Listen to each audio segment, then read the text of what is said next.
Queridos, a paz do Senhor Jesus para todos. Hoje estamos transmitindo a nossa aula número 8 e traz como tema a mulher virtuosa, construtora do lar. Hoje nós vamos trazer uma aula dedicada mais precisamente às mulheres. A Bíblia diz em Tito, capítulo 2, versículos 4 e 5, que as mulheres mais idosas devem ensinar as mulheres mais jovens a amarem os seus maridos, serem boas donas de casa e etc. Está lá a instrução. A mim já me perguntaram por que a Bíblia tem mais instruções para as mulheres do que para os homens. É muito simples, porque para a mulher foi que Deus delegou maiores tarefas no lar.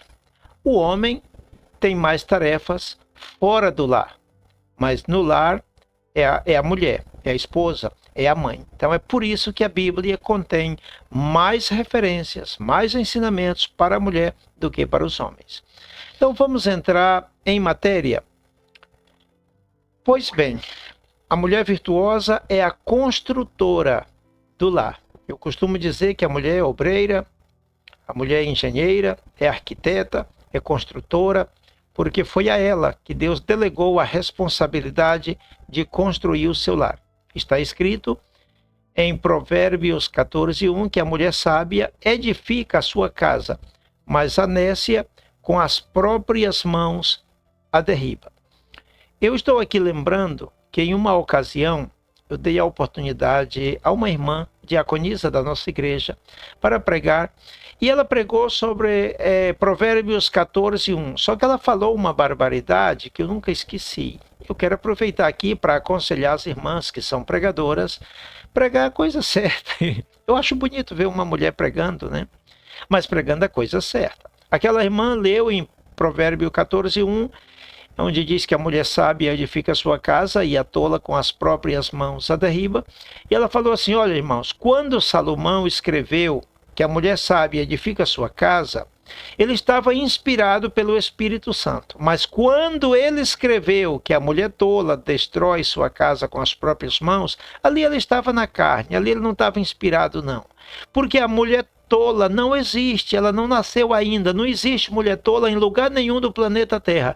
Todas são sábias, são prudentes, eu digo, já começou faltando respeito ao Espírito Santo. Porque a Bíblia toda, absolutamente toda, é inspirada pelo Espírito Santo.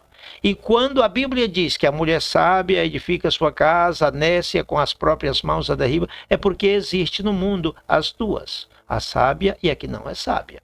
Então esse negócio de discriminar a palavra de Deus, por quê? Não gostou do texto. Então nós não podemos, irmãos, interpretar a Bíblia à nossa conveniência. Nós não podemos tampouco colocar nossa opinião pessoal por em cima da palavra. Isso não é bom. A palavra de Deus toda é inspirada pelo Espírito Santo e útil para nos instruir, para nos redarguir, para nos corrigir, para que tanto o homem como a mulher sejamos todos preparados para toda a boa obra. Pois bem, nós vamos começar a nossa aula de hoje falando sobre o plano de Deus para a mulher. Aonde? No lar, na igreja e na sociedade. A mulher precisa entender o plano de Deus para o seu esposo e para ela, porque Deus tem um plano para cada um. Quando eu digo um plano, eu estou dizendo um propósito. Um propósito. Quando Deus fez o homem, ele tinha um propósito. Quando ele fez a mulher, ele tinha outro propósito. Então, cada um deve viver na terra conforme o propósito de Deus. Elizabeth Elliot disse, acho muito bonita essa frase dela. Ela falou assim: eu aceito o que Deus tinha em mente para mim quando me criou. E disse mais: o fato de eu ser mulher, disse Elizabeth Elliot, o fato de eu ser mulher não me faz ser menos importante ou inferior a alguém. Eu aceito o que Deus tinha em mente quando me criou. Todos nós precisamos ter essa atitude de Elizabeth Elliot. Eu aceito o propósito de Deus para a minha vida. O que ele tinha na mente quando planejou me trazer ao mundo? Para que eu vim ao mundo? Para quê? Eu quero até aproveitar aqui para recomendar a vocês que leiam o livro do Rick Warren, Uma Vida com Propósito. Não coloquei na lista de material de apoio para este curso, mas eu posso agregar, porque eu tenho ele, eu posso até agregar. Me veio a ideia agora, neste momento, e eu posso agregar como material de apoio deste curso. Recomendo que leia. Eu tenho do Rick Warren 3, Uma Vida com Propósito, Uma Igreja com Propósito e Liderança com Propósito. Os três são bons. E Rick Warren disse, nós, quando Deus planejou nos trazer ao mundo, ele já tinha um propósito. Então nós precisamos descobrir, saber qual é o propósito de Deus para nós. Tem mulher que vive no casamento, mas ela não sabe qual é o propósito de Deus para ela, ou pelo menos finge não saber. Qual é o propósito para você, mulher, como mulher? Qual é o propósito de Deus para o seu esposo? Qual é o propósito de Deus para você no lar? Qual é o propósito de Deus para você na igreja? Qual é o propósito de Deus para você na sociedade? Você está vivendo conforme o propósito de Deus? Do contrário, estará em rebeldia. Se rejeitar o propósito de Deus, está em rebeldia. É muito importante aceitar o propósito. É mais, ninguém é feliz vivendo contra o propósito de Deus. Por exemplo, os peixes foram feitos para viver na água. Será que o peixe é feliz vivendo fora da água? Os pássaros foram feitos para viver soltos, voando no ar. Será que os pássaros são felizes vivendo numa gaiola? Pergunto eu. Porque é conforme o propósito de Deus. É conforme o propósito. Então, mulher que me ouve nesta aula, você está vivendo o propósito de Deus para a sua vida? Você sabe para que Deus criou você? Porque tudo que Deus fez teve um propósito. Até no momento que Deus decidiu unir você com seu esposo, ele teve um propósito. Além do propósito que teve antes de você nascer. Para cada um de nós, Deus teve um propósito. Tanto é assim que alguns de nós têm vocação para ser professor, outros têm vocação para ser médico, outros têm vocação para ser militar, outros têm vocação para ser músico, outros têm uma boa voz para cantar. Isso faz parte do propósito de Deus. Eu nasci para ser professor. Eu nasci para ser líder. Eu nasci para ser um expositor bíblico. Esse é o propósito de Deus na minha vida. Cada um de nós temos que saber qual é o propósito de Deus e viver conforme esse propósito. Agora, é muito importante que a mulher entenda qual é o propósito de Deus para o seu marido. Primeiro no sentido geral, depois no sentido específico. Sentido geral, o homem foi feito coroa da criação. O homem foi feito para mandar. O homem foi feito para governar. O homem foi feito para ser senhor, ou seja, para senhorear, para dominar, para governar, para dar ordens. Ele foi feito para isso. Quando o homem faz isso, ele está fazendo a coisa certa, ele está cumprindo com o propósito de Deus. Ele foi feito para ser senhor. Ele foi feito para mandar. Só isso. É muito importante a mulher entender o propósito geral de Deus na vida do homem, de um modo geral. Agora, no modo específico, qual o propósito de Deus para o seu esposo? Porque se é que ele seja um mecânico, apoie ele ser mecânico. Se é que ele seja eletricista, apoie ele ser eletricista. Se é que ele ser professor, apoie ele ser um professor. Se é que o propósito específico, eu falei do geral, agora o específico de Deus na vida do seu esposo, é que ele seja um pregador da palavra de Deus, apoie o ministério do seu esposo. Eu conheço pastores e pregadores, que tem ido ao púlpito chorando, dor no coração, porque a esposa é contra. Eu conheci o caso de um rapaz muito dedicado nas coisas de Deus, pregava tão bonito, mas tão bonito mesmo, eu conheci pessoalmente. Aquele rapaz pregava tão bonito, rapazinho novo, 20 anos, 21 anos, pregava bonito. No dia do casamento, a moça falou para ele, aproveita que é a última vez que tu veste um paletó e que tu usa uma gravata.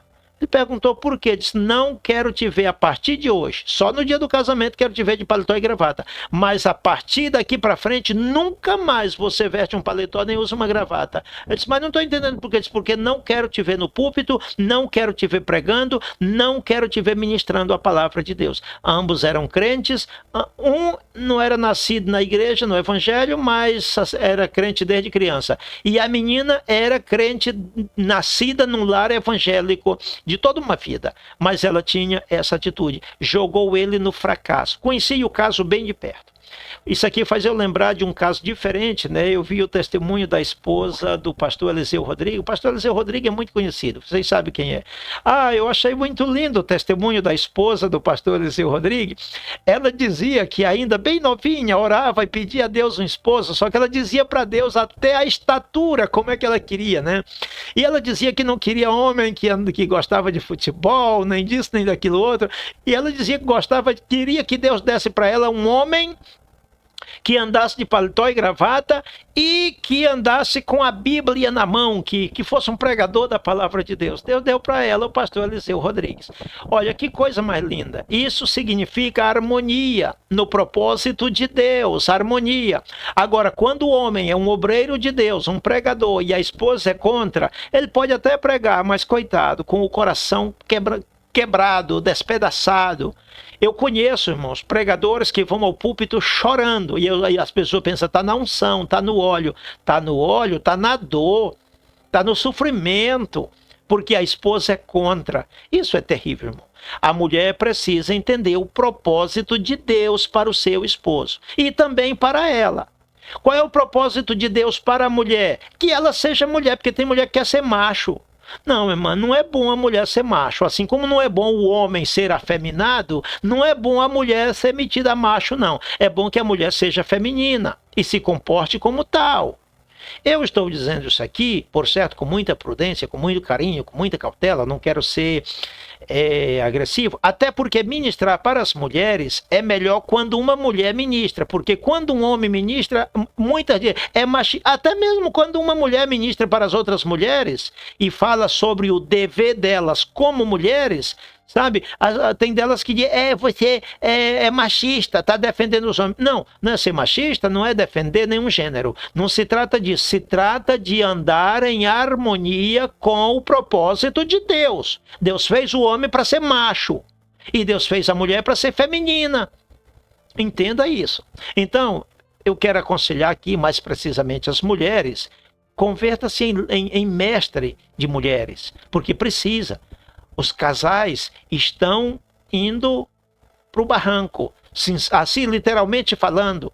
Os casamentos estão se destruindo. O que tem de mulher mal criada hoje em dia, respondona.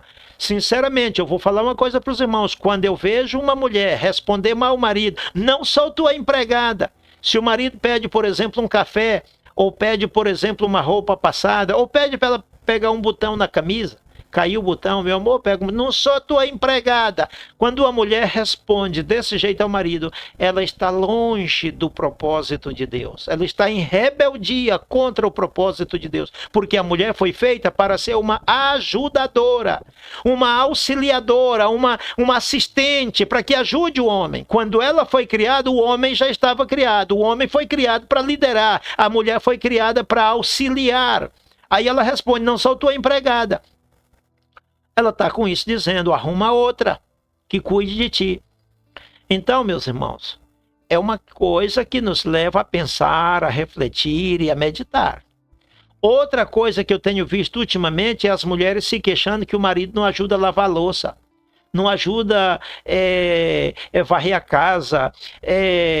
Eu fico meditando, eu nunca vi a minha mãe se queixando que o meu pai não ajudava a lavar a louça. Eu nunca vi minha avó se queixando que o meu avô não ajudava a varrer a casa. Eu nunca vi a minha tia se queixando que o meu tio não ajudava nas tarefas domésticas. Nunca vi, irmão, esse negócio. Mas ultimamente é só o que a gente vê. Então, continuando aqui, o plano de Deus para a mulher se revela no papel que lhe foi confiado por Deus. Qual foi o papel? O papel de Deus para a mulher? Primeiramente, ser esposa. Depois, ser mãe. Se ela primeiro for mãe e depois esposa, está errado, não é correto não. Primeiro tem que ser esposa e depois mãe. E é propósito de Deus que a mulher seja esposa, não concubina. Concubina não. Concubina não combina. Esposa. E que mais? Mãe. Quando uma mulher diz que não quer ser mãe, ela está em rebeldia contra Deus. Igual que o homem, quando diz que não quer ser pai, está em rebeldia. Deus matou e Onã, os dois filhos de Judá. Isso está lá em Gênesis 38, versículos 8, 9 e 10. Porque eles não queriam ser pai. O propósito de Deus para o homem é que ele seja pai. O propósito de Deus para a mulher é que ela seja mãe. Eu não quero. Rebeldia contra Deus é rebeldia. Então, o que mais? O plano de Deus para a mulher revela o papel que lhe foi confiado fora do lar. Ela tem um papel fora do lar. Eu creio que é trabalhar para ser a provedora da família. Não, é dar um bom exemplo, é dar um bom testemunho. É ser uma mestre do bem. A Bíblia chama mestra, tem até essa palavra no feminino. Do bem, para dar um bom exemplo, uma conselheira, uma educadora, em todo lugar onde ela for. Outra coisa, a mulher com atitude controladora e ação de governo, isso se chama mulher macho. Ok? A mulher não foi feita para dominar. Olha, irmãos, nenhum homem é feliz. Pode acreditar no que eu estou dizendo. Nenhum homem é feliz vivendo com uma mulher dominadora. Uma mulher controladora. Uma mulher que quer ter o homem na palma da mão, que quer que o homem faça o que ela diga, do jeito que ela diga, ao pé da letra. E se não fizer do jeito que ela diz, vai ver, vai ser castigado. Isso é uma infelicidade, irmão. A mulher pode até aconselhar o marido, aconselhar diante de um perigo, porque a mulher tem uma percepção, glória a Deus por isso, uma percepção maravilhosa do perigo que o homem às vezes não vê. Isso precisamos reconhecer, essa virtude da mulher. Ela tem uma percepção tremenda do perigo. O homem, por natureza, é mais ingênuo. Estou falando como é a coisa. O homem é mais ingênuo, a mulher tem uma percepção melhor. Agora, ela pode aconselhar. Ela pode aconselhar, não governar. Aconselhar e governar são coisas diferentes. Ela pode orientar, ela pode revelar onde está o perigo. Ela pode ser uma luz na vida dele.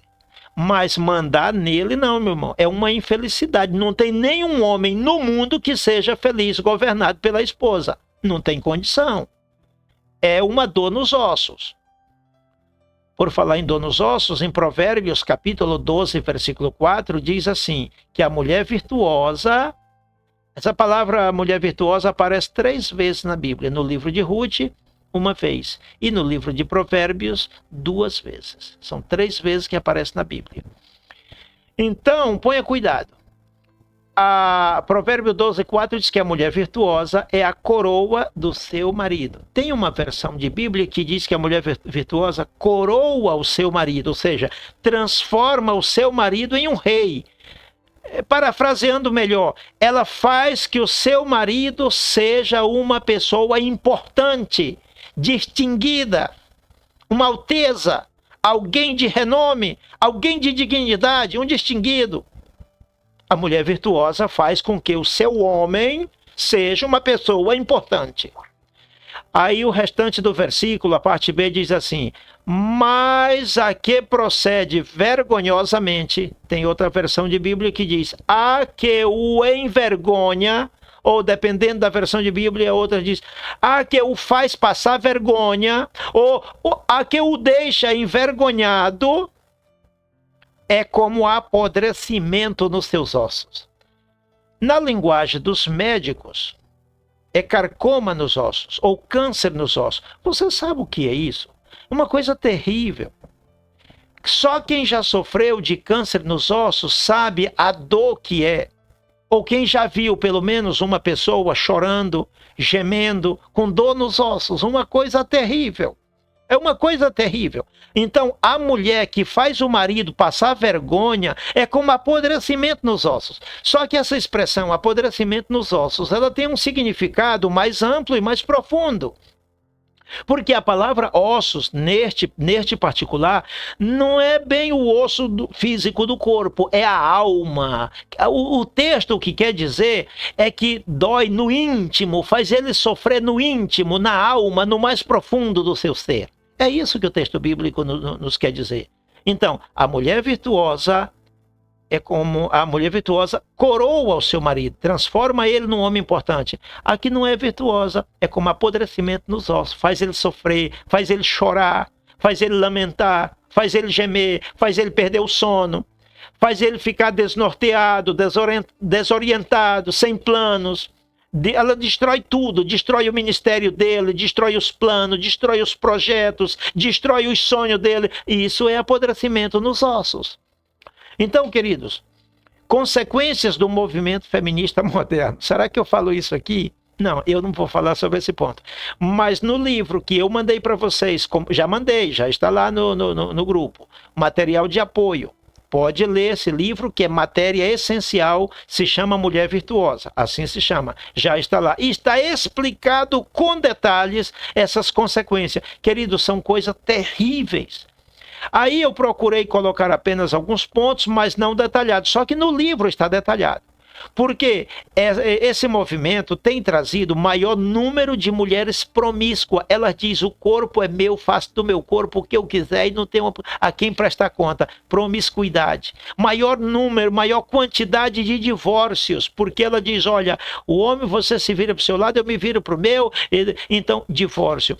Maior quantidade de feminicídio. Porque o homem não tolera a humilhação, o maltrato e acaba cometendo as barbaridades, né? Aí vem a Lei Maria da Penha e diz, não, mas o homem tem que aguentar tudo caladinho, ele tem... Eu lamentei na aula de ontem, lamento na aula de hoje que os governos da face da terra não têm um programa de educação para casais. É uma vergonha. Nunca se levantou, nem deputado, nem senador, nem ninguém nunca se levantou, nem a nível federal, nem a nível estadual. Nunca houve um deputado que, quando eu for deputado, aí sim eu vou criar um programa de educação para a família. Até hoje não, só tem programa para castigar, irmão, só para castigar. Errou, tem castigo. Mas não tem um programa para educar. É uma vergonha que não tem um deputado evangélico que crie um programa para educar a família. É uma vergonha, não tem não, não tem. Ninguém nunca criou,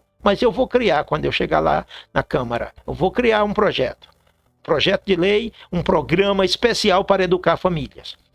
Essa missão é da igreja, irmãos. Os políticos não estão pensando nisso, não. Eles não estão nem pensando no azar de ninguém. Que aumente o número de divórcio, que aumente o número de promiscuidade e de abortos, né? Porque as mulheres engravidam de forma clandestina e aí vem maior número de aborto, também maior anarquia na sociedade, no lar e até mesmo na igreja, né? Que mais? Maior número de filhos criados por padrastos e madrastas e avós, maior número de crianças abandonadas, maior número de enfermos mentais. É uma coisa terrível, irmão, pode acreditar. É uma coisa terrível. No livro está explicado, não tenho tempo para explicar aqui. A mulher deve ser uma guerreira, não contra o marido, porque tem mulher que é guerreira contra o marido, faz a guerra para derrotar o marido, para destruir o marido. Então, isso está errado. Ela tem que ser uma guerreira, contra o reino das trevas. Porque toda família, todo lar, todo casal tem uma guerra espiritual travada em forma permanente. A esposa sábia, ela vive de joelho, de dia e de noite, orando pelo esposo. Senhor, abençoa meu esposo, dá sabedoria para ele, dá capacidade para ele, abençoa os planos dele, abençoa os projetos dele, abençoa os sonhos dele, realiza os sonhos dele. Ela se esforça pela paz, pelo bem, pela prosperidade do esposo, porque ela sabe que se o esposo prospera, automaticamente ela também prospera e os filhos também prosperam. E ela sabe que se o marido fracassa, ela também fracassa e os filhos também fracassam. Irmão, se o pai de família fracassar, a família toda fracassa. A esposa e os filhos devem apoiar o pai nos seus projetos, nos seus sonhos, nos seus intentos, em tudo o que ele intenta fazer, na sua vocação, na sua profissão, naquilo que ele se dedica. A esposa e os filhos devem ajudar o pai. E é dever da esposa motivar os filhos a favor do pai. Filhos, vamos ajudar o papai, porque o papai prosperando é bom para nós. Essa é a ideia, essa é a atitude da esposa sábia. Então, o valor da mulher aos olhos de Deus. Não tenho muito tempo de explicar isso, mas no livro está explicado. Só quero deixar bem claro aqui, irmãos, que a mulher tem um valor especial aos olhos de Deus. O inimigo até pode colocar pensamentos negativos no coração dela, fazendo ela se sentir indigna. Não existe isso, não. A mulher é especial aos olhos de Deus. Ela foi planejada por Deus. Antes de Deus fazer a mulher, Deus passou um tempo meditando, analisando, pensando como fazer. Deus elaborou, assim como um arquiteto que elabora a construção de uma casa, Deus planejou a mulher. Então ela foi planejada. Então ela é importante. Foi planejada por Deus. É importante. A mulher é tão importante quanto o homem. Não tem esse negócio de alguém pensar que o homem é mais importante que a mulher. Isso nunca existiu, não. O homem nunca foi mais importante que a mulher. O fato de o homem ser o líder da casa e a mulher ser auxiliadora não significa que ele é mais importante. Significa que ele tem maior responsabilidade. E que qualquer coisa, o juízo pesa mais forte para ele do que para ela. Tanto é assim que lá no Jardim do Éden, quem pecou primeiro foi Eva. E a quem foi que Deus chamou a juízo primeiro? Foi Adão. E para quem foi que Deus delegou o juízo maior? Foi para Adão. E por que que hoje em dia os pregadores dizem sempre Adão e Eva? Adão, por causa do pecado de Adão, Ninguém diz que foi por causa do pecado de Eva. Todo mundo sabe pela Bíblia que foi ela que pecou primeiro. Ela recebeu a influência de Satanás, através da serpente, e transmitiu para o esposo. Foi ela. Mas ninguém diz isso. Ninguém. Só eu que estou dizendo hoje. Mas ninguém diz. Nenhum pregador vai dizer. Foi Adão. É por culpa de Adão. Adão. Sabe por quê? Porque o homem, o ser masculino, representa a raça humana. A mulher representa apenas o gênero feminino, mas o homem, no geral, representa a raça humana. Então, a responsabilidade do homem é muito maior que a da mulher. No caso de os dois falharem, o castigo é maior para o homem do que para a mulher, porque a responsabilidade é maior. Agora, a importância é igual. Outra coisa que eu quero dizer, para Deus não existe um sexo mais importante que outro. Isso aí, irmão, não precisa nem explicar. A mulher precisa reconhecer o seu próprio valor. A mulher tem valor. Quando? Quando ela se dá valor. Mulheres que andam postando foto nos seus status de biquíni, quase sem roupa. Meus irmãos, ela está com isto transmitindo uma mensagem e dizendo aos homens, olha, eu sou uma mercadoria barata. É isso que ela está dizendo. Não tenho valor. A mulher que tem valor se veste bem. A mulher que tem valor se cobre. A mulher que tem valor, ela se preserva pura. Ela é santa. Ela teme a Deus. Ela se conserva pura. Continuamos, queridos. A mulher não foi feita para ser insignificante. Ela pode chegar a ser insignificante se ela deixar de ser virtuosa, ok? A mulher virtuosa da Bíblia versus a mulher poderosa da sociedade do século XXI. Geralmente, as mulheres têm uma luta para superar, para ser empoderada. A mulher já foi feita empoderada. Ela não precisa lutar para ser empoderada, não. Deus deu a ela poderes que não deu ao homem. E no meu livro está explicado.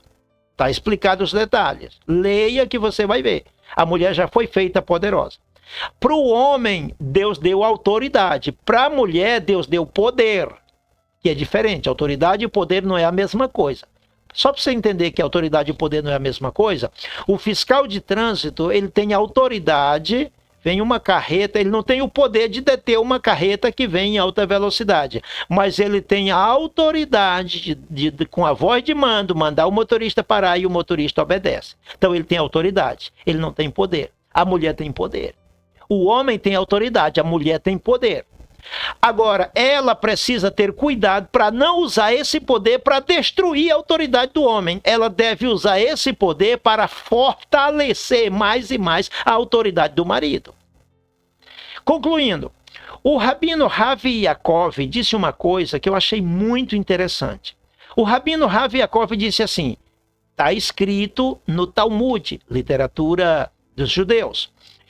Um homem, não, primeiramente ele disse assim, a bênção de Deus no lar nunca vem pelos méritos do homem, sempre pelos méritos da mulher. E acrescentou, um homem pode ser inteligente, pode ser sábio, pode ser prudente, pode ser santo, pode ser bonzinho, pode ser perfeito, pode ser tudo de bom. Mas se ele for casado com uma mulher tola, ele fracassa irremediavelmente. Sabe por quê? Porque a prosperidade do homem depende da atitude da esposa. Mas não pode ser, pastor. Pode porque a Bíblia diz, a mulher é responsável pela estabilidade do lar e do estado emocional e psicológico do homem. Em Provérbios, capítulo 31, versículo 11 e 12, diz que a mulher sábia, o coração do seu marido está nela confiado e nenhuma fazenda lhe faltará.